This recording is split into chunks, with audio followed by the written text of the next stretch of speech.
नमस्कार दोस्तों, ocean network में आपका स्वागत। वैसे ये इंडी अलायंस बनाया क्यों गया था? इसका मकसद क्या था? और जो मकसद था, क्या वो फलीभूत हो पाया? यानी क्या जो इनका एक सपना था कि 1977 के बाद अब 2024 में हम ऐसा करके दिखाएंगे, कम से कम 400 सीटों पर भारतीय जनता पार्टी के कैंडिडेट के खिलाफ जो विपक्ष के सारे दल हैं, उनका बस एक कैंडिडेट संयुक्त रूप से खड़ा करेंगे। क्या वो हो पाया? उत्तर है नहीं। और बड़े स्टेट में ये संभव नहीं हो पाया। और बड़े स्टेट की बात करें तो ममता बनर्जी जहां मुख्यमंत्री हैं, वहां नहीं हो पाया। उन्होंने तो इनको घास ही नहीं डाली। और ममता बनर्जी एक तरीके से इनसे दूरी बना चुकी हैं। अभी हाल में उनका एक स्टेटमेंट आया था कि ये इंडी अलायंस दिल्ली तक सीमित है, हमारे यहाँ नहीं। दिल्ली में 31 मार्च को रामलीला मैदान में इनकी जो एक संयुक्त रैली बुलाई गई थी, जिसमें राहुल गांधी भी थे, सोनिया गांधी भी थी, प्रियंका भी थी, खरगे साहब भी थे, कांग्रेस के कुछ और चेहरे भी वहां दिखाई दे रहे थे। इसके अलावा शरद पवार भी थे, उद्धव ठाकरे भी थे, उनके बेटे आदित्य ठाकरे भी थे, महबूबा मुफ्ती, फारूक अब्दुल्ला, और ममता बनर्जी ने भी अपना एक प्रतिनिधि डेरेक ओब्रायन भेजा था। इसके अलावा सीताराम येचुरी भी दिखाई दिए थे, सीपीआई के नेता भी दिखाई दिए थे, अरविंद केजरीवाल की धर्म पत्नी सुनीता केजरीवाल भी थी, हेमंत सोरेन की पत्नी कल्पना सोरेन भी थी, सौरभ भारद्वाज जो आम आदमी पार्टी के नेता थे, वो मंच संचालन कर रहे थे। इसके अलावा भी कई चेहरे थे, वो सब। और हाँ, पंजाब के मुख्यमंत्री भगवंत मान भी थे। तो ये सब वहां पर दिखाई दिए थे। क्या कारण है, जब इस कड़ी की दूसरी रैली झारखंड की राजधानी रांची में 21 अप्रैल को बुलाई गई या आयोजित की गई, तब इनमें से बहुत सारे चेहरे नदारद रहे। भाई शरद पवार नहीं पहुंचे, उद्धव ठाकरे नहीं पहुंचे, आदित्य ठाकरे भी नहीं पहुंचे, सोनिया गांधी भी नहीं, राहुल गांधी भी नहीं, महबूबा मुफ्ती भी नहीं, फारूक अब्दुल्ला भी नहीं, ममता बनर्जी का कोई प्रतिनिधि भी नहीं, सीपीआई सीपीएम के नेता भी नहीं। यानी इनमें से कोई नहीं था। इसकी वजह क्या है?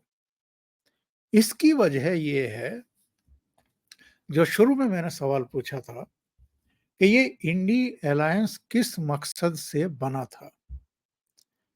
ये बना था इसलिए कि साहब 2024 के इस लोकसभा चुनाव में हमें किसी भी तरीके से नरेंद्र मोदी से मुक्ति पानी है।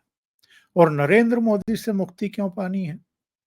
क्योंकि उन्होंने पूरे देश में एक ऐसा माहौल बना दिया है, विकास को जमीन पर उतार करके, इंफ्रास्ट्रक्चर हो या दूसरे तमाम एरिया हो, इतना काम किया है कि अब लोगों का ये दृढ़ विश्वास हो चला है कि उन्हीं के हाथों में देश की कमान सौंपने से ये जो वंशवादी राजनीति चली आ रही है, जातिवादी और धर्म आधारित, इसके अलावा जो तमाम भ्रष्टाचारियों का गठबंधन हो गया है, ये तभी असफल होगा, ये तभी अलग-थलग होंगे, जब एक ऐसा चेहरा देश को नेतृत्व देगा, जिसको ना अपने किसी दामाद की चिंता है, ना भाई-भतीजे की चिंता है, ना अगली 7 पुश्तों का पेट भरना है या उनके लिए इंतजाम करना है। उन्हें कोई चिंता नहीं है। वो तो ये कह रहे हैं कि पिछले 10 साल में हम 5वीं बड़ी अर्थव्यवस्था बनाने में कामयाब हुए हैं। अगला जो कार्यकाल होगा उसमें हम विश्व की थर्ड लार्जेस्ट इकोनॉमी भी बन जाएँगे। हम ऐसे और बहुत सारे काम भी कर चुके होंगे और वो सारे काम गिनाते भी हैं। 10 साल में उन्होंने क्या किया है, उन्होंने सब गिना दिया है।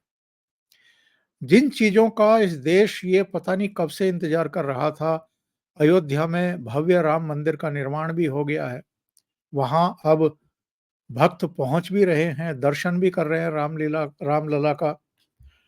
काशी में कायापलट हो गई है, उज्जैन में कायापलट हो गई है, केदारपुरी आप देख ही रहे हैं क्या स्थिति है। सोमनाथ से लेकर के तमाम जितनी हमारी विरासत है, जो आस्था स्थल हैं, उन सबको भव्य और दिव्य रूप उनकी अगुवाई में दिया गया है। इसके अलावा भी तमाम लोगों को, एक बड़ी आबादी को कोविड काल से ही भोजन मिल रहा है और सामाजिक कल्याण की जितनी योजनाएँ हैं, प्रधानमंत्री के कार्यालय से रिलेटेड जितनी योजनाएँ हैं, उनका भी लाभ देश की करीब-करीब 60 करोड़ आबादी को मिल रहा है और एक बदलाव महसूस कर रहे हैं, एक राहत की साँस ले रहे हैं और बेहतर भविष्य अब दिखाई देने लगा है और पूरी दुनिया में भारत का मान-सम्मान बढ़ा है। हमारी जो फ़ौजें हैं, जो हमारे सुरक्षा बल हैं, वो मजबूत हुए हैं, आतंकवाद ने दम तोड़ा है, नक्सलवाद दम तोड़ रहा है, रोज़गार जनरेट हो रहे हैं, दुनिया भर की जो अ, मल्टीनेशनल्स हैं, वो आकर के हमारे यहाँ निवेश कर रही हैं। तो ये एक बड़े बदलाव हैं। ये इन लोगों को मंज़ूर नहीं है। इनको लगता है कि इसमें लूटने-पाटने के तो अवसर ही नहीं है। बल्कि इन लोगों ने अपने जहाँ-जहाँ ये लूट-पाट कर सकते थे, भ्रष्टाचार कर सकते थे, घोटाले कर सकते थे, अब तो वो सब भी वापस उगलवाया जा रहा है, गिरफ्तारियाँ हो रही हैं, जेलों में डाला जा रहा है। तो सब नेक्सस करके इकट्ठा हो गए कि मोदी को हटाओ किसी तरीके से 2024 में। इसलिए ये इसका नाम भी बड़ा शोध करके इंडिया रखा गया। पता नहीं क्या-क्या शब्द ढूँढ करके उसको इंडिया नाम दिया गया ताकि लोगों को भरमाया जा सके। अब यूपीए काल में जितने भ्रष्टाचार हुए थे, कोई 1,76,000 करोड़ का, कोई 1,86,000 करोड़ का, कॉमनवेल्थ अलग, आदर्श सोसाइटी अलग, तमाम घोटाले उस समय हुए थे। अब उससे पर्दा डालने के लिए एक नया नाम चाहिए था। सारे इकट्ठे तो हो गए, लेकिन इन सब की जो ईगो है, जो महत्वाकांक्षाएँ हैं कि अधिक से अधिक सीटों पर तो मैं ही लड़ूँगा, मेरी ही पार्टी लड़ेगी। उसके चलते जल्दी ही इनमें जूतों में दाल बंटना जिसको कहते हैं वो शुरू हो गया और धीरे-धीरे एक-एक करके ये अपने में सीमित हो गए, अपने राज्यों तक या अपने दलों तक सीमित हो गए। मीटिंगें भी ना के बराबर हुई। दिल्ली में जो इनका जमावड़ा हुआ था रामलीला मैदान में, वो तो इसलिए हो गया कि ज़्यादातर नेता दिल्ली में ही पड़े रहते हैं।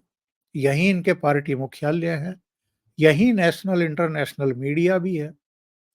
एक मैसेज दिया जा सकता था और यहाँ भी आपने देखा होगा, जब चारों तरफ अरविंद केजरीवाल के ही फ़ोटो लगा दिए गए और वो भी सिंकचों के पीछे, उनको सलाखों के पीछे वाला एक फ़ोटो मंच पर भी लगा दिया गया, पोडियम के पास भी लगा दिया गया, तो कांग्रेस वालों ने उस पर ऑब्जेक्शन कर दिया कि अगर ये इंडी अलायंस की रैली है, तो इसमें अरविंद केजरीवाल ही चारों तरफ क्यों दिखाई दे रहे हैं?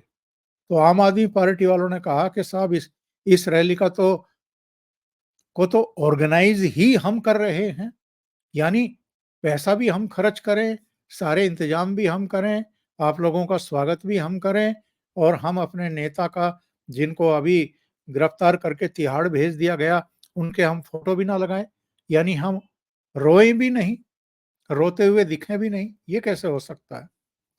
लेकिन राहुल गांधी, सोनिया गांधी ये सब तब पहुंचे जब वो पोडियम के पास वाला अरविंद केजरीवाल का फोटो वहां से हटा दिया गया। ये दिल्ली में ही तय हो गया था कि अगर इन्होंने केजरीवाल की गिरफ्तारी के विरोध में ये रैली ऑर्गेनाइज की है रामलीला मैदान में, तो यहां से अब क्योंकि कोज बदल गया है, इंडी अलायंस का जो कोज था वो बदल गया है, तो इसलिए अब ये टूटना फूटना और तेज हो जाएगा। अब वो दिल्ली की रामलीला मैदान की तो रैली निपट गई साहब, क्या इम्पैक्ट हुआ क्या नहीं हुआ वो तो छोड़ ही दीजिए। तो एक रैली किसने की? अरविंद केजरीवाल की पार्टी और उनके कुनबे ने, उनके परिवार ने, क्योंकि उनको गिरफ्तार किया गया था। अब दूसरी रैली कहाँ हो? तो हेमंत सोरेन की पत्नी कल्पना सोरेन ने मुख्यमंत्री चंपई सोरेन से कहकर के दूसरी रैली करवाई रांची में, जो आज थी। और वो भी क्यों कराई गई? यहां तो इसलिए कराई गई कि अरविंद केजरीवाल गिरफ्तार हुए थे, उनको तिहाड़ भेज दिया गया अदालत के द्वारा। वहां उनके पति यानी हेमंत सोरेन गिरफ्तार किए गए थे, उनको रिजाइन करना पड़ा, रेजिग्नेशन देना पड़ा था मुख्यमंत्री पद से, और वो भी जेल में हैं, उनको भी जमानत नहीं मिल रही है। तो दूसरी रैली हो गई अब रांची में। अब रांची पहुंचते पहुंचते तो इंडी अलायंस की हवा खुश्क हो गई, इनकी हवा निकल गई। बहुत सारे नेताओं ने सोचा कि यार हम ये अरविंद केजरीवाल गिरफ्तार हो गए, तिहाड़ जेल में हैं, हम इसका रोना रोएं, या जो राष्ट्र के सामने मुद्दे हैं, अगर कुछ हैं तो इनके पास, जिसका ये रोना रोते रहते हैं, महंगाई है जी, बेरोजगारी है जी, ये है जी, वो है जी, तो उनको मेन फोकस में रखें, या दिल्ली रैली में अरविंद केजरीवाल का रोना रोया, अब रांची में बुलावा आया है तो हेमंत सोरेन का रोना पड़ेगा। तो इसलिए ना तो शरद पवार आए, ना उद्धव ठाकरे आए, ना सोनिया गांधी पहुंची, ना महबूबा मुफ्ती, ना फारूक अब्दुल्ला पहुंचे, ममता बनर्जी का भी प्रतिनिधि कोई नहीं पहुंचा, सीताराम येचुरी भी नहीं, डी राजा भी नहीं। और वहां पर कौन पहुंचे? वहां अरविंद केजरीवाल की पत्नी पहुंच गई, सुनीता केजरीवाल। इसके अलावा जो है कल्पना सोरेन तो वहां मेहमान नवाजी कर ही रही थी, मेजबान थी वो तो। इसके अलावा साहब जो वहां पहुंचे, उनमें एक तो संजय सिंह जो 6 महीने जेल में रह करके आए हैं, प्रियंका चतुर्वेदी जो शिवसेना का प्रतिनिधित्व कर रही थी, तेजस्वी यादव लालू यादव की पार्टी का प्रतिनिधित्व कर रहे थे, अखिलेश यादव पहुंच गए उत्तर प्रदेश से, और साहब इसके अलावा खरगे साहब पहुंचे। तो लोगों ने पूछा कि राहुल गांधी क्यों नहीं आए भाई, वहां तो थे। तो बताया गया कि साहब फूड पॉइजनिंग हो गई है, तो फूड पॉइजनिंग हो गई है तो इसलिए राहुल गांधी नहीं गए। अब वो क्यों नहीं गए? क्योंकि जब उनको पता लगा कि साहब ये तमाम जो बड़े चेहरे हैं, जो दिग्गज जिनको कहा जाता है विपक्ष के की राजनीति में, वो सब तो पहुंच नहीं रहे। तो राहुल गांधी ने सोचा होगा कि मेरा कद तो बहुत बड़ा है, मैं तो खरगे से भी बड़ा नेता हूं कांग्रेस पार्टी में, 10 जनपद से ताल्लुक रखता हूं। जब मेरे कद के वहां नेता ही नहीं पहुंच रहे हैं तो मुझे जाने की क्या जरूरत है। तो ताकि कोई गलत संदेश ना जाए, इसलिए उन्होंने मध्य प्रदेश में एक सतना में भी उनकी जनसभा होने वाली थी तो वहां भी जाना टाल दिया। और जब सतना नहीं गए तो फिर रांची जाने का तो कोई मतलब ही नहीं था। तो जयराम रमेश का एक ट्वीट आ गया कि साहब राहुल जी तो दिल्ली से बाहर जा नहीं रहे हैं, खरगे साहब जाएंगे। तो खरगे साहब सतना भी पहुंचेंगे और खरगे साहब फिर रांची भी जाएंगे। तो खरगे साहब ने खतना सतना में बताया कि साहब राहुल गांधी जो हैं उनको फूड पॉइजनिंग हुई है इसलिए वो आ नहीं रहे। अब चुनाव के बीच में जब राहुल गांधी के सामने उदाहरण प्रस्तुत कर रहे हैं नरेंद्र मोदी, इस उम्र में भी 3-3 रैलियां कर रहे हैं, और वो भी 3-3 रैलियां 3 अलग राज्यों में कर रहे हैं, रोड शो हो रहे हैं, अमित शाह भी 3-3 रैलियां कर रहे हैं, और राहुल गांधी को फूड पॉइजनिंग हो जा रही है। और वो किन कारणों से हो जा रही है ये भी मैं आपको बता रहा हूं कि उनको लगा कि मैं रांची की सभा में जाऊँगा तो मेरे कद का तो वहाँ कोई नेता ही नहीं होगा। अब पंजाब के मुख्यमंत्री भगवंत मान को वो अपने कद का नेता थोड़ा मानेंगे या दूसरों को थोड़ा मानेंगे, इसलिए उन्होंने जाना टाल दिया। अब आप 1-2 दिन में देख लीजिएगा उनकी फूड पॉइज़निंग वगैरह भी सब ठीक हो जाएगी और वो फिर से दूसरी जगहों पर आपको टूर करते हुए दिखाई देंगे। अब रांची की जो रैली है इसमें जो कुछ हुआ है और जो भाषण हुए हैं, वो तो कमाल थे। एक तो वहाँ कुर्सियाँ चली, आरजेडी और कांग्रेस के कार्यकर्ताओं के बीच में, एक-दूसरे के सिर फोड़ दिए गए। उसका बल्कि एक आध फ़ोटो भी मेरे पास है, वो मैं आपको दिखाता भी हूँ। ये देखिए वहाँ पर कुर्सियाँ चली हैं, सिर फूटे हैं। इसका एक वीडियो भी है, वीडियो ही देख लेते हैं। इसके बजाय वीडियो देखते हैं।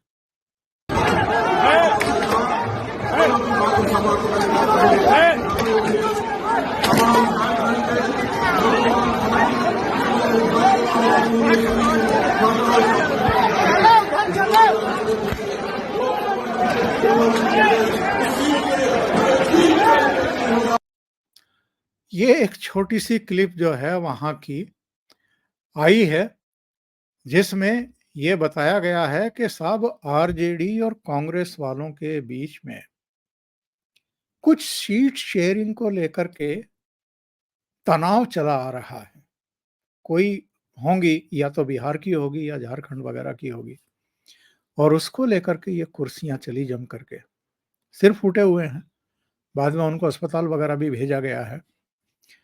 मुकदमा दर्ज होगा कि नहीं होगा वो तो बाद की बात है, लेकिन वहाँ पर एक तो ये दृश्य पैदा हुआ, दूसरे सुनीता केजरीवाल का जो भाषण हुआ, वो कमाल था। उन्होंने कहा कि आज तक ये बात किसी को पता नहीं है, मैं यहाँ बता रही हूँ और जब मेरी शादी हो रही थी अरविंद केजरीवाल के साथ, तो अरविंद केजरीवाल ने बस मेरे से एक ही बात पूछी कि मैं समाज सेवा करना चाहता हूँ, आपको कोई परेशानी तो नहीं है? यानी शादी करने से पहले और कितना बड़ा रहस्योद्घाटन किया सुनीता केजरीवाल। इससे पता चलता है कि ये जो वंशवादी परंपरा को आगे बढ़ाने की कोशिश कर रहे हैं ये मोदी विरोधी, इनमें एक्चुअल में क्या है कि सोचने समझने की भी ताकत नहीं है। किन चीज़ों को आप बता कर के कौन से ऐसे बड़े खुलासे कर रही हैं, जिनसे लोग इतने प्रभावित हो जाएँगे और सुनीता केजरीवाल को ही जैसे वहाँ बहुत बड़े नेता के तौर पर पेश किया गया और मीडिया ने भी उन्हीं को हेडलाइन बनाई। अब उन्होंने कहा क्या? उन्होंने कहा कि साहब केजरीवाल को सत्ता की तो इच्छा ही नहीं है।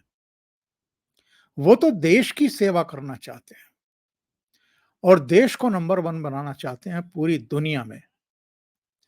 और उन्होंने नारा भी लगवाया कि जेल के ताले टूटेंगे, अरविंद केजरीवाल, हेमंत सोरेन छूटेंगे। फिर उन्होंने कहा कि साहब ये राजनीति बड़ी गंदी चीज़ है। अरे भाई अगर राजनीति गंदी चीज़ है तो अपने पति को समझाओ कि अपना ताला-वाला बंद करें, अपने घर बैठे आराम से। हालाँकि अब तो बैठ भी नहीं पाएँगे क्योंकि मुकदमे इतने हो गए हैं उनके ऊपर। उन्होंने कहा कि साहब राजनीति बड़ी गंदी चीज़ है। जब वो भोजन करते हैं तो वहाँ भी सीसीटीवी कैमरे लगवाए हुए हैं, कैमरे लगाए गए हैं और 12 साल से वो 50 यूनिट इंसुलिन ले रहे हैं अपनी शुगर को कंट्रोल करने के लिए। लेकिन जेल में उनको इंसुलिन नहीं दी जा रही है और केजरीवाल को भारतीय जनता पार्टी मारना चाहती है। अब कोई इनसे पूछे, इनसे भी, इनके प्रवक्ताओं से भी, इनके नेताओं से भी कि ये तिहाड़ जेल का प्रशासन जो है ये भारतीय जनता पार्टी के पास है क्या? या अरविंद केजरीवाल को, सत्येंद्र जैन को या मनीष सिसोदिया को तिहाड़ भारतीय जनता पार्टी ने भेजा है या अदालतों ने भेजा है? और कई-कई बार इनकी जमानत की अर्जी याचिका खारिज भी हो चुकी है। फिर इन्होंने कहा अपने भाषण में कि वो जो हैं वो तो शेर हैं और जेल में भी उन्हें भारत माता की चिंता है। अच्छा, कल्पना सोरेन भी इनसे बड़ी प्रभावित लग रही हैं आम आदमी पार्टी वालों से। उन्होंने भी इनकी तर्ज पर हेमंत सोरेन की कोई चिट्ठी पढ़ कर के सुनाई कि जी जेल से उन्होंने इस रैली को संबोधित करने के लिए एक चिट्ठी भेजी है। मल्लिकार्जुन खड़गे साहब भी पहुंचे हुए थे। उन्होंने कहा कि ये लोग 500 सीट, 400 सीट कहते रहते हैं। हमारी जो शक्ति है इंडी अलायंस की वो इतनी मजबूत है कि इसको ये लोग तोड़ नहीं सकते हैं। अब ये सारी बातें ऐसे समय कह रहे थे वो, जब सबको दिखाई दे रहा था कि मंच पर कितने जो नामचीन चेहरे हैं वो हैं ही नहीं। अरे तो भई ममता बनर्जी नहीं है, शरद पवार नहीं, उद्धव ठाकरे नहीं, फारूक अब्दुल्ला नहीं, महबूबा मुफ्ती नहीं, कई और दलों के नेता नहीं, सीताराम येचुरी नहीं, डी राजा नहीं, राहुल गांधी भी नहीं, और आप कह रहे हो कि हमारी शक्ति को ये तोड़ नहीं पाएँगे, तो ये तो वैसे ही टूटी पड़ी है। उनको तो कुछ करने की ज़रूरत ही नहीं है भई। अच्छा, भगवंत मान अपनी ही धुन में रहते हैं, अपनी ही टुन में रहते हैं। वो कह रहे हैं कि ये भारतीय जनता पार्टी नहीं है, भारतीय जुमला पार्टी है और देश में बड़ा इंकलाब आने वाला है। हमने देखा है कि साहब कितनी बड़ी भीड़ जो है इस मैदान में आज इकट्ठा हो रही थी, और संजय सिंह वगैरह का तो जो तौर तरीका है बात करने का वो आप जानते ही हैं, मैं उसको क्या रिपीट करूं। कुल मिलाकर के जो रांची की ये रैली थी उसमें एक तो कुर्सियां चली, लोगों के सिर फूटे, बड़े दिग्गजों ने इस जमावड़े से अपने आप को दूर कर लिया। बीजेपी के एक प्रदेश अध्यक्ष हैं वहाँ के झारखंड के, उन्होंने कहा कि ये great family get together show था। ये परिवार को बढ़ाने वाला समूह है और सब प्रधानमंत्री से डरे हुए हैं। इसलिए बार-बार एक मंच पर इकट्ठा होकर के एक दूसरे की बस हौसला अफ़जाई करते रहते हैं। तो अभी के लिए इतना ही। बहुत-बहुत धन्यवाद। अगर आपको ये चैनल और इसके कंटेंट पसंद आ रहे हैं, तो लाइक करें, कमेंट करें, वीडियो को शेयर भी करें। अभी तक अगर आपने ये चैनल सब्सक्राइब नहीं किया है, तो सब्सक्राइब कर लें और साथ में लगे बेल आइकॉन को दबाना ना भूलें, ताकि आगे आने वाले वीडियो और उनके नोटिफ़िकेशन आप तक पहुँचते रहें। आप अगर चैनल को कंट्रीब्यूट करना चाहते हैं, तो नीचे लिंक दिए हैं, कंट्रीब्यूट भी कर सकते हैं। बहुत-बहुत धन्यवाद। नमस्कार।